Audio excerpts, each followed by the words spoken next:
Recently, while browsing through OTT platforms, I noticed a significant presence of spy genre content in the trending list. It appears that almost all the OTT platforms have a plethora of films and series that fall under the spy genre. If the success of the recently released spy films is any indicator, some of which saw people dancing in theaters, then it is safe to assume that people love watching these films. And it shouldn't come as a surprise as to why there is so much spy related content. But the question is, why are audiences so interested in spy and soldier stories? Why this sudden surge in interest in spy movies? In this video, I will try to answer this precise question as to why people love watching spy movies and why spy content is trending. One of the main reasons people love spy movies is because of its hero, the spy. A spy hero is handsome, suave, and athletic. He can fight many people all at once. He is tech savvy, and people love his womanizing ways as well. The qualities of a spy are always the same in every spy movie, and it appears as if there is a particular archetype that fits all of the spy heroes. The spy hero is almost always in the army or in some secret service organization. His mission is always about saving his country from a possible terrorist attack. He has cool cars and gadgets, and on his mission he meets friends and foes. He meets friends who turn into foes and vice versa. He meets someone with whom he falls in love with but almost always gets betrayed by that person. But then he realizes that love has derailed him and he gets back to his mission. Almost all James Bond films follow the same storyline. In Casino Royale, Bond meets Vesper, another agent who is helping him out in his mission. Vesper betrays him and he realizes that he has strayed from his mission. Ek Tha Tiger has a similar story. Tiger is an Indian spy who meets Zoya, an undercover Pakistani spy who initially helps him but then betrays him. Then they get back together in the end. In Pathaan 2, Pathaan played by Shahrukh Khan meets Rubina, who initially helps him but then betrays him, only for Pathaan to realize his folly and get back to his mission. Almost all spy hero stories follow the same character arc, in which the hero falls in love, gets betrayed by his love, only to find his feet yet again. Choosing one's mission over love is a consistent theme in all spy movies. These movies exist in a universe where the protagonist seeks purpose through their work and not love. The hero's mission almost always takes precedence over his romantic interest. The Indian spy film heroes and even female spies occasionally indulge in romance but prioritize their goals and purpose before love. Why such is the case that the hero has to choose between love and purpose, and why can't it be both? Only the writer of these films can tell us. People watch spy films because of their almost superhuman like hero. When they see them on screen, they want to be like them. If you look at the Bonds throughout the years, they have been the icon of manliness. And thus all over the world, people were trying to ape them. The early spy films of Hindi cinema too were trying to copy Bond's heroism and machismo.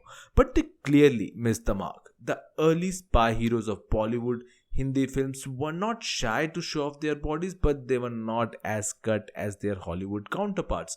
Unlike today's spy who are cut to the hilt and can give Hollywood actors a run for their money, the early spy heroes of Hindi cinema were not as flamboyant and playful as the spy heroes of today. They relied on their boyish charm to get the audiences to like them. They mostly showed teenage-like behavior and showed aversion to sex. It changed with the film like Mr. Bond, in which Akshay Kumar romances 3 women all at once and shows an athletic physique. Along with copying the machismo and mannerism of Bond films, the Bollywood spy heroes also copied the over-the-top sexism of Bond films. Dink, say goodbye to Felix. Man talk. And made it look more exaggerated. So much so that these films looked like parodies of James Bond films. Post 2010s, we saw a spy makeover in Hindi cinema. The spies now had a bulging physique, they looked like Greek gods, and it is not as if all the spy leads were given exaggerated personas. In films like Baby, The Family Man, and Special Op, the spies were portrayed as everyday men. The portrayal of these spies in the film was still unrealistic, but they were more grounded in reality.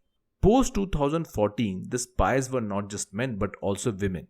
In films like Razi and Naam Shabana, women spy heroes were shown as patriotic women who were ready to do almost anything to protect their nation, even if that meant betraying their own family or the people they love, as shown in the films like Razi, in which the protagonist marries into a family of a army general of Pakistan but betrays her husband and the family she is married into to protect India from a surprise attack from Pakistan. Female spy heroes, just like their male counterparts, are ready to do anything in the service of their nation. It is their dedication to their mission that makes these spy heroes so appealing to us. Just as it is necessary to have an eye-catching lead in the spy movies, it is equally important for the commercial success of the film to have an equally appealing antagonist. In the film Pathaan, it is the presence of compelling antagonist in John Abraham that made the film worth watching.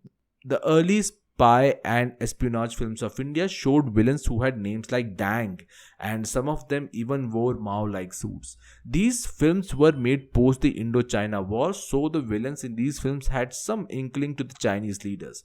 Although because of India's non-alignment policy, India couldn't show China as the enemy, but post 2000s, one consistent feature that one will find in all of the films is the depiction of Islamic terrorism.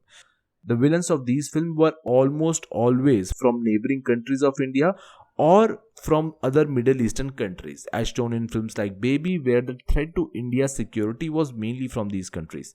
But in the recently released film Pathaan, it is shown that the villain is someone on the inside, someone who poses an immediate threat to the hero, someone from within the organization of the protagonist. If in Ek Tha Tiger it was Ranveer Shore character, in Pathaan it was John Abraham, who was an ex-RAW agent who turned rogue. Another interesting thing to note is that while the establishment of Pakistan is shown as the villain in most of these films, the people, the heroine and love interest of the hero are always shown as sympathetic to India. As is the case in Pathaan and Ek Tha Tiger, even though both Deepika and Katrina's character worked for the enemy organization, they had a softer corner for the protagonist. They usually help the hero in stopping the evil plan of their own establishment. These films, particularly from YRF, achieve a fantastic feat of naming the enemy without dehumanizing them. Spy and war movies often evoke nationalistic feelings in audiences, especially when the nation is portrayed as under threat. The spy content often depicts India as being attacked by terrorists or other nations, with the spy serving as a protector of the nation. While this can be effective in stirring nationalistic sentiments, it can become dogmatic if extreme nationalism portrays the country persistently as a victim, making people permanently antagonistic towards other nationalities and ethnicities. Hollywood has a long history of using cinema to stoke nationalism in its audiences. The recently released Top Gun Maverick is one example of a film which shows America's military might and how even when they don't have great weapons, they are still able to defeat the enemy. Films like Top Gun Maverick restored the faith of America's and global audiences about the America's exceptionalism. In fact, all the superhero films from Marvel to DC are nothing but propaganda for American exceptionalism. All these films show how America is a protector of not just their own nation but of the entire world, and how they have kept the world safe from other harmful nationalities and ethnicities, which are hell bent on destroying it. Similarly, in Bollywood films, when exceptionally macho and swag heroes save the country, it restores the faith of Indian people in India's security in saving them from any external harm. This way, the spy film fits in well with the government agenda of projecting India as a global superpower. So to conclude, I would say that the rise of popularity of spy-related content in India is due to the filmmakers cleverly using nationalistic wave that is there in India and creating content around it. And also because it is the big stars who are doing such films, and also the reason for the success of spy movies is possibly because of the return of the macho man in Bollywood. Anyway, that's it for today. Let me know in the comment section what you think of this video. Thanks for watching, guys. Bye bye.